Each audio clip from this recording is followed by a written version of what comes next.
السلام عليكم.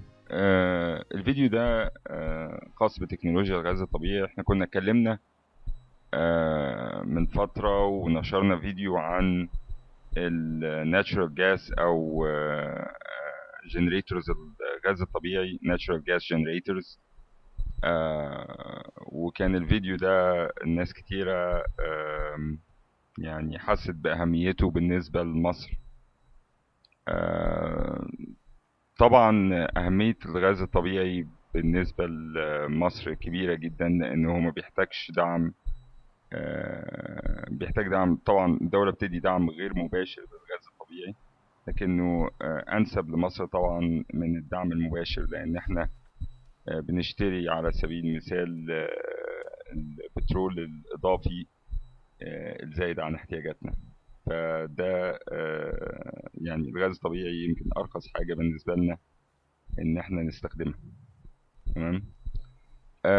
اللي شايفينه ده جنريتور غاز طبيعي، تم تطويره بالتعاون مع شركة هوندا، وبالتعاون مع شركة إيطالية للباك اند جنريتور اللي انتوا شايفينه ده. الجنريتور اللي انتوا شايفينه ده يمكن أقل حجم جنريتور 16 كيلو وات ممكن تلاقيه تقريبا في العالم. آه، ده حجمه تقريبا 30 سنتي في 30 سنتي، في حوالي 60 سنتيمتر. بينتج 16 كيلو وات ساعة، يعني يكفي يشغل مصنع صغير، أو يكفي حوالي 6 شقق، من 6 ل7 شقق. فيها يعني كل شقة فيها مكيفين، وممكن يكفي أكبر، يعني ممكن يكفي عمارة لو افترضنا إن فيها كل شقة فيها مكيف واحد. زي ما قلنا، بفكركم تاني، ده 16 كيلو وات ساعة، وبيستخدم أي نوع من الغاز. ممكن نشغله بغاز طبيعي، ممكن نشغله بغاز بيوتين أو غاز بروبين. بس طبعا غاز البيوتين وغاز البروبين مش موجودين في مصر وبيتم استيرادهم، فأنسب حاجة طبعا بالنسبة لنا هو الغاز الطبيعي اللي واصل في مناطق كتيرة في مصر. طبعا احنا ممكن نتخيل أهمية الجنريتور اللي انتوا شايفينه قصادنا ده. الموتور طبعا بتاعه اللي شفناه دلوقتي ده موتور هوندا، والباك اند جنريتور طلياني. هنا احنا مركبين الجنريتور بحيث ان هو يغذي المركز تدريب عن طريق التحكم في سويتشات.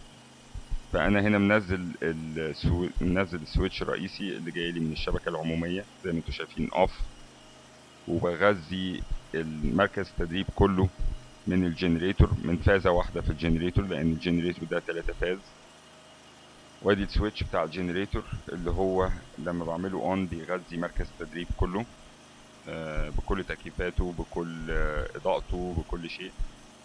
هو مش بس يكفي مركز تدريب، هو يكفي مركز تدريب وكمان جنبيه 5 شقق تانيين زيه.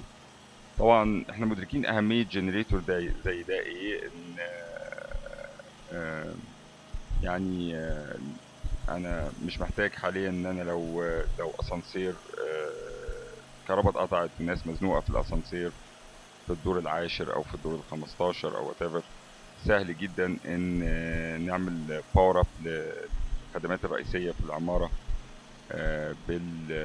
كأن تكون ترمبة المية، حاجات تانية. ترمبة المية الناس تقدر تستحمى وتشرب مية في الدور ال15. اللي بيحصل ان الميه بتتقطع دلوقتي، واللي بيحصل الناس بتتزنق في الاسانسير. فالجنريتور ده هيبقى كافي لتشغيل ترمبة الميه وتشغيل كل ترمبات الميه وتشغيل الاسانسير بتاع العمارة في حالة انقطاع التيار. زي ما احنا شايفين هنا هو مشغل تكييفات مركز تدريب زائد كل الإضاءة بتاعة مركز تدريب. الجنريتور برضو ممكن يكفي، لأن 16 كيلو وات ساعة ممكن يكفي زي ما بنقول مصنع صغير مع حجمه الصغير ده. طبعا احنا عدلناه، طلبنا تعديله من الشركة الإيطالية اللي بنتعاون معاها بناء على ديزاين معين احنا عملناه. اتعدل ل 50 هرتز، وتعدل